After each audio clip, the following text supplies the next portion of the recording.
आधी रात का वक़्त है। शायद यह महीने की सबसे तारीक रात है। अंधेरे में कब्रों पर झुके हुए तकोने और चकोर कुतबे सायों की तरह लग रहे हैं, जो कब्रों के ऊपर झुककर साकत हो गए हैं। हर तरफ मौत की खामोशी और सन्नाटा छाया हुआ है। एक पुरइसरार सी धुंध चारों तरफ फैली हुई है, जिसने कब्रिस्तान की मातमी फिजा को और ज़्यादा सोगवार बना दिया। इस खामोशी और सन्नाटे में थोड़ी थोड़ी देर बाद दबी दबी घुटी घुटी एक इंसानी आवाज़ सुनाई दे जाती है। कभी ये आवाज़ एक लंबी कराह में तब्दील हो जाती। एक लम्हे के लिए ये आवाज़ खामोश हो जाती और उसके बाद ठक ठक की आवाज़ आने लगती, जैसे कोई लकड़ी के किसी तख्ते को उखाड़ने की कोशिश कर रहा हो। कब्रिस्तान की ये पुरइसरार खामोशी में ये रोंगटे खड़े कर देने वाली आवाज़ एक कब्र के अंदर से आ रही है, और ये ताज़ा बनी हुई कब्र है। अस्सलामु अलैकुम दोस्तों, पेशे खिदमत है अफरीती हॉरर नावल एपिसोड नंबर 20। मेरे कब्ज़े में एक मसान है। मैं ये मसान उस आदमी जमशेद के अंदर दाखिल कर दूंगा और वो मेरे हुक्म के मुताबिक दश्त देवी के खुफिया मंदिर में जाकर मुझे आकाश हार लाकर दे देगा। ये काम अकेला मसान नहीं कर सकता। वो सिर्फ़ किसी असीब ज़दा मुसलमान के जिस्म में दाखिल होकर ही आकाश हार ला सकता है। पुजारी की बीवी ने पूछा, दश्त देवी का खुफिया मंदिर कहाँ है? क्या वो भारत के किसी शहर में है? नहीं, पुजारी बोला। ये खुफिया मंदिर हज़ारों बरस पुराना है और पाकिस्तान में मोहनजोदड़ो के खंडरों में एक जगह ज़मीन के नीचे एक तय खाने में है, जिसका सवाए मेरे किसी को इल्म नहीं। मेरा मसान मेरे हुक्म से जमशेद के जिस्म में दाखिल होकर मुसलमान बनकर वहाँ जाएगा, क्योंकि एक मुसलमान की ताकत के आगे ही दश्त देवी की जादुई ताकत बेअसर हो सकती है। आज रात ये काम हो जाएगा। तुम इसका किसी से जिक्र मत करना, शांति को भी ना बताना। दूसरी कोठरी में जमशेद शाम तक सोया रहा। शाम के वक़्त वो बेदार हुआ तो पुजारी खाना लेकर आ गया। जमशेद ने कहा, पुजारी जी, मैं बहुत जल्द अपने घर वापस जाना चाहता हूँ। जितनी जल्दी हो सके मेरे ऊपर किए हुए अशवानी देवी के मंत्रों का असर उतार दें।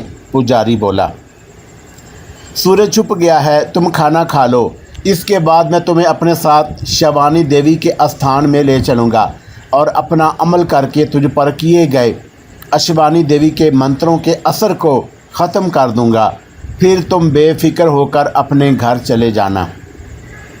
खाना खाने के बाद जमशेद पुजारी के साथ उसके मकान से निकलकर एक तरफ चल पड़ा। पुजारी ने उसे बताया था कि अशवानी देवी का खुफिया स्थान वहाँ से दूर एक सहराई टेले के पास है, और वो दोनों घोड़ों पर सवार थे। वो घोड़े रात के अंधेरे में वीरान मैदानों में चले जा रहे थे।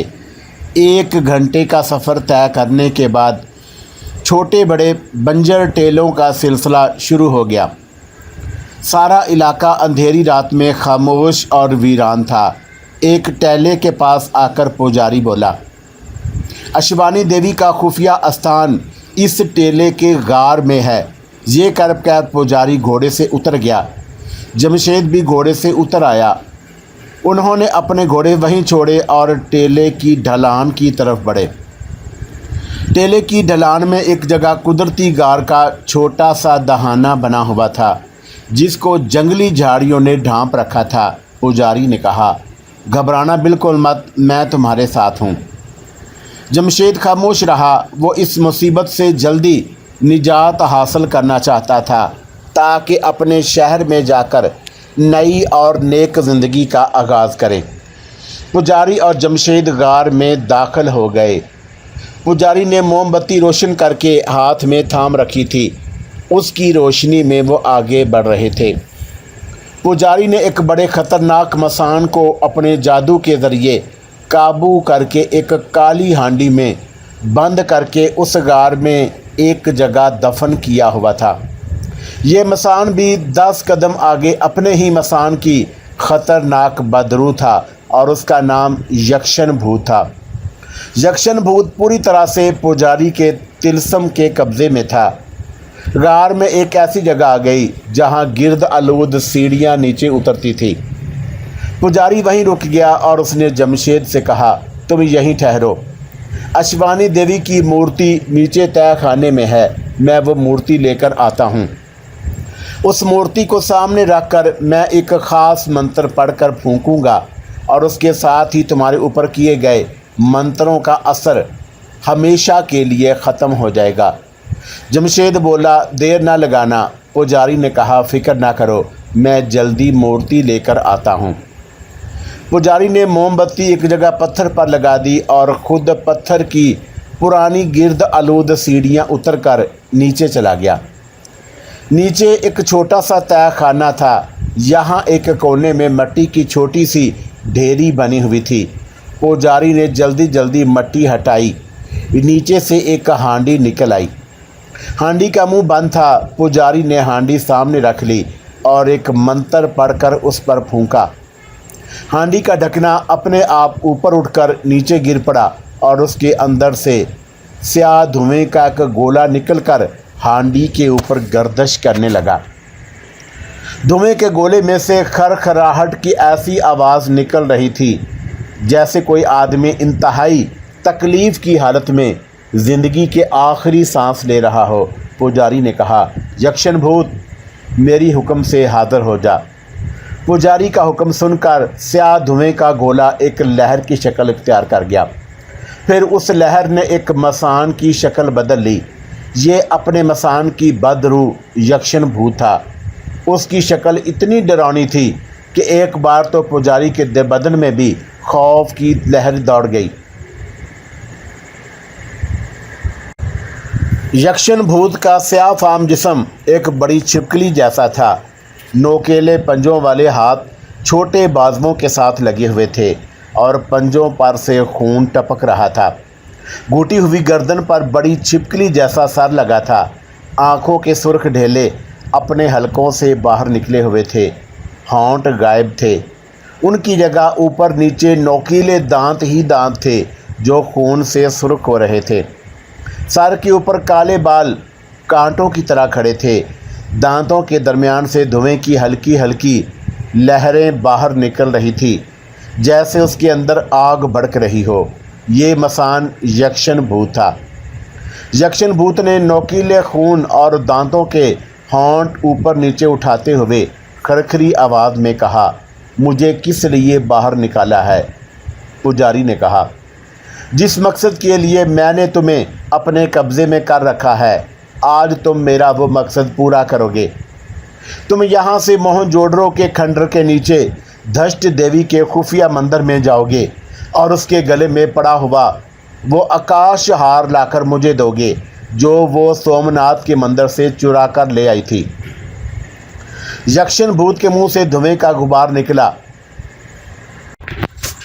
उसने खरखराहट वाली आवाज़ में कहा, मैंने आकाश हार को हाथ लगाया तो धष्ट देवी की शक्ति मुझे जलाकर राख कर डालेगी। पुजारी ने कहा, लेकिन अगर तुम एक मुसलमान के अंदर दाखिल होकर जाओगे तो धष्ट देवी तुम्हारा कुछ नहीं बिगाड़ सकेगी। मैं अपने साथ एक आदमी लाया हूँ जो मुसलमान है। तुम उसको चिमड़ कर उसके अंदर दाखिल हो जाओगे और फिर एक मुसलमान के रूप में धष्ट देवी के खुफिया मंदिर में जाओगे और आकाश हार लेकर सीधे मेरे पास वापस आ जाओगे। मैं गार के बाहर तुम्हारा इंतज़ार करूँगा। यक्षण भूत ने खरखराहट के साथ जवाब दिया, मैं तुम्हारा हुक्म नहीं टाल सकता, मैं तैयार हूँ। पुजारी ने अपनी मुट्ठी खोलकर उसकी तरफ हाथ बढ़ा दिया और कहा, मेरी मुट्ठी में आ जाओ। यक्षण भूत एक बार फिर धुएं का गोला बन गया। ये गोला गर्दिश करते हुए पुजारी की खुली हथेली पर आकर गायब हो गया। पुजारी ने अपनी हथेली को देखा, वहाँ चुटकी भर राख पड़ी हुई थी। पुजारी ने मुट्ठी बंद कर ली और दूसरे हाथ से अपने लंबे कुर्ते की जेब से एक छोटी सी मूर्ति निकाली और सीढ़ियां चढ़कर जमशेद के पास आ गया। जमशेद उसी तरह गार में बैठा उसका इंतज़ार कर रहा था। एक तरफ पत्थर पर लगी मोमबत्ती जल रही थी। पुजारी ने मूर्ति वाला हाथ ऊपर उठाते हुए जमशेद से कहा, मैं अशिवानी देवी की मूर्ति ले आया हूँ, मेरे सामने सीधे होकर बैठ जाओ ताकि मैं मंत्र फूंक कर तुम्हारे जिस्म से अशिवानी देवी के मंत्रों का असर ज़ायल कर दूँ। जमशेद सीधा होकर बैठ गया।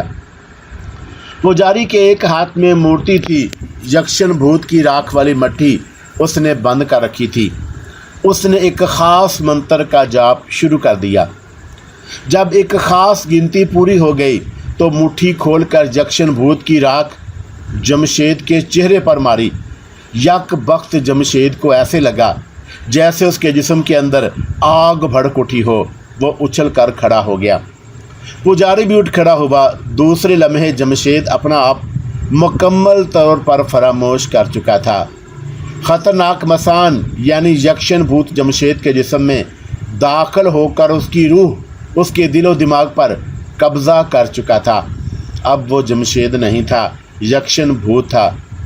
जमशेद ने यक्षण भूत की खरखराहट नुमा आवाज़ में कहा, मैं आकाश हार लेने जाता हूँ, जाओ। पुजारी ने हुक्म देने के लिए लहजे में कहा और जमशेद गायब हो गया। पुजारी ने मोमबत्ती उठाकर हाथ में पकड़ी और वापस चल पड़ा। गार के बाहर रात की तारीकी में दोनों घोड़े एक तरफ खड़े थे। उसने एक घोड़े का रुख अपने मकान की तरफ करके उसकी पीठ पर हाथ मारा और घोड़ा चल पड़ा। अब उसे जमशेद वाले घोड़े की ज़रूरत नहीं रही थी और उसे मालूम था कि घोड़ा सीधा उसके मकान पर ही जाएगा। पुजारी वहीं अपने घोड़े के पास एक तरफ होकर बैठ गया और यक्षण भूत की वापसी का इंतज़ार करने लगा। जमशेद यक्षण भूत के रूप में गार के अंदर से गायब होकर वहाँ से सैकड़ों मील दूर मोहनजोदड़ो के पुराने तारीखी खंडरों के एक ज़मीन दोस्त तय खाने में नमूदार हुआ। उस तय खाने की तीसरी कोठरी के अंदर कदीम ज़माने की धष्ट देवी की एक मूर्ति रखी हुई थी। उस मूर्ति के गले में हीरे और जवाहरात का आकाश हार पड़ा था।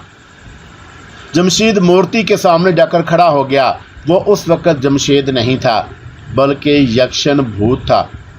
उसने तेज़ नज़रों से घूर कर मूर्ति को देखा। मूर्ति के गर्दन में पड़े हुए हार के हीरे जवाहरात अंधेरे में सितारों की तरह चमक रहे थे। जमशेद ने अपना हाथ मूर्ति की तरफ बढ़ा दिया।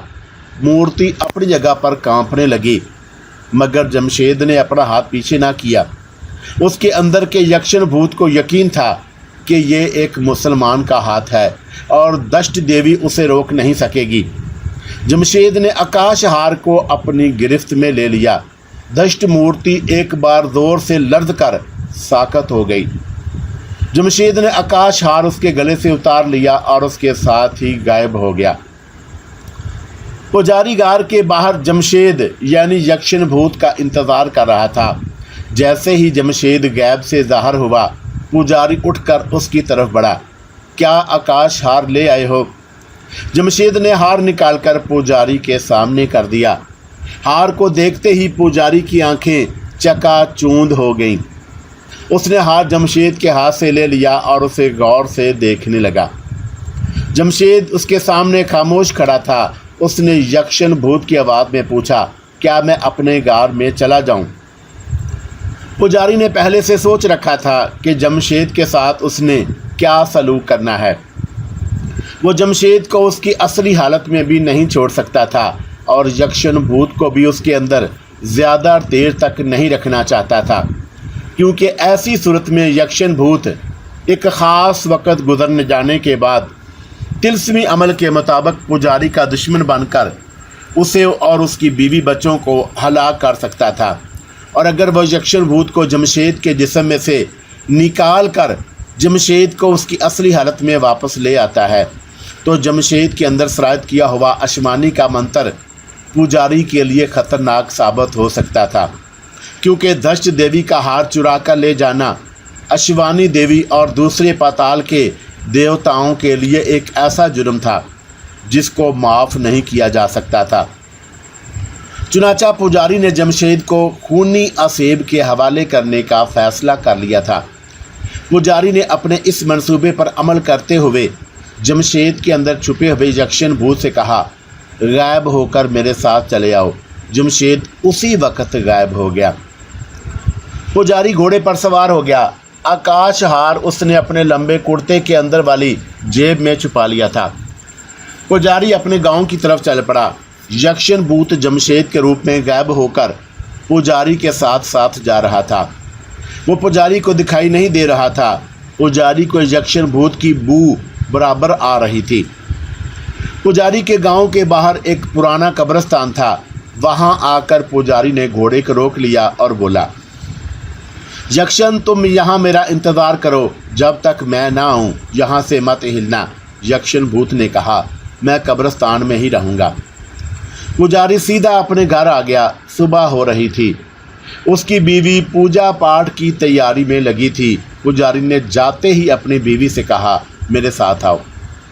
वो उसे मकान की पिछली कोठरी में ले गया और कमीज़ के अंदर से आकाश हार निकालकर उसे दिखाया और बोला, ये धष्ट देवी का हार है। लक्ष्मी देवी ने हमें माला माल कर दिया है। बोरिया बिस्तर बांधो, हम कल सवेरे भारत के लिए रवाना हो जाएंगे। पुजारी ने आकाश हार को कोठरी के कोने में से ज़मीन खोद कर दबा दिया और वो खुद घोड़े पर बैठकर गांव के बाहर वाले पुराने कब्रिस्तान की तरफ चल पड़ा। यक्षन भूत जमशेद की शक्ल में कब्रिस्तान में पुजारी का इंतज़ार कर रहा था।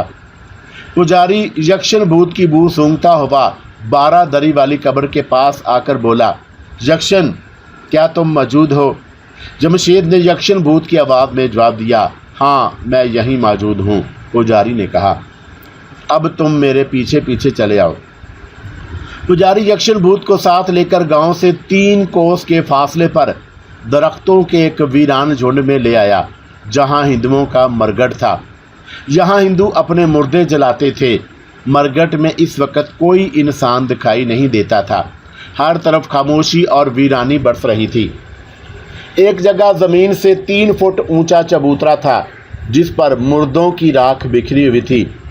पुजारी घोड़े से उतरकर चबूतरे के पास आया और बोला, यक्षन भूत मुर्दों की राख के ऊपर सीधे लेट जाओ और ज़ाहिर हो जाओ। जमशेद यक्षन भूत के रूप में चबूतरे के ऊपर मुर्दों की बिखरी हुई राख पर सीधा लेट गया और ज़ाहिर हो गया। अब वो पुजारी को जमशेद की शक्ल में साफ नज़र आ रहा था। पुजारी जमशेद के पहलू में खड़ा हो गया और उसने 13 मरतबा तिलस्मी मंत्र का जाप करने के बाद मुर्दों की चुटकी भर राख उठाई और जमशेद के ऊपर फेंकते हुए कहा, यक्षन भूत जमशेद के बदन से निकलकर अपने गार में जाकर बंद हो जाओ।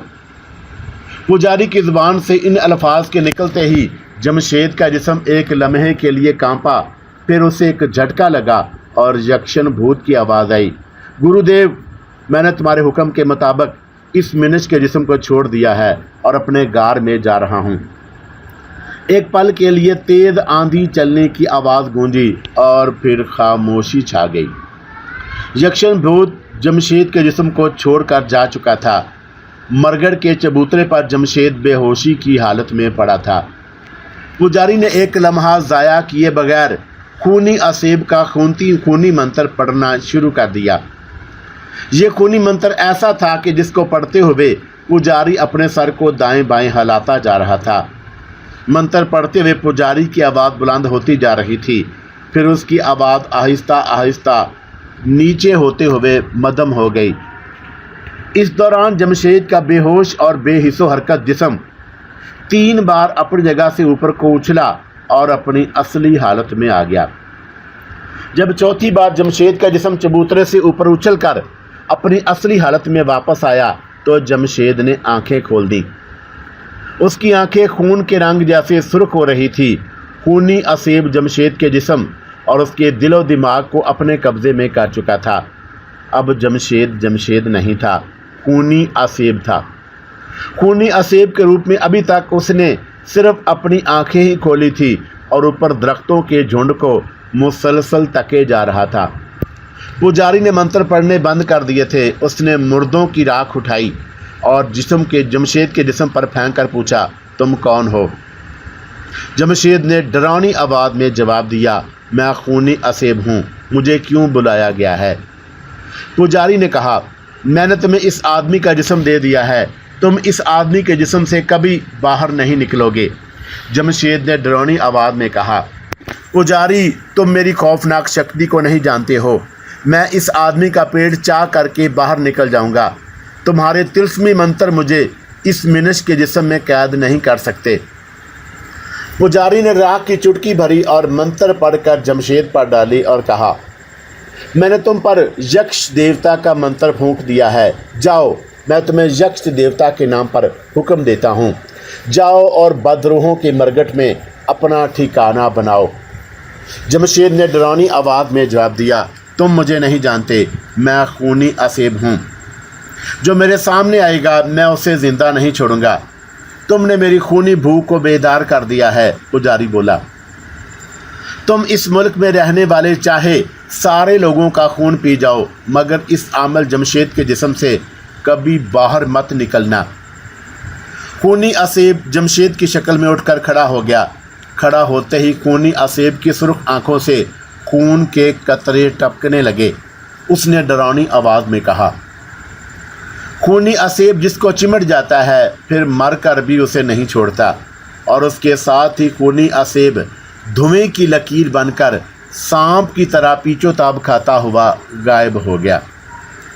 पुजारी फौरन घोड़े पर सवार होकर अपने गांव वाले मकान में वापस आ गया।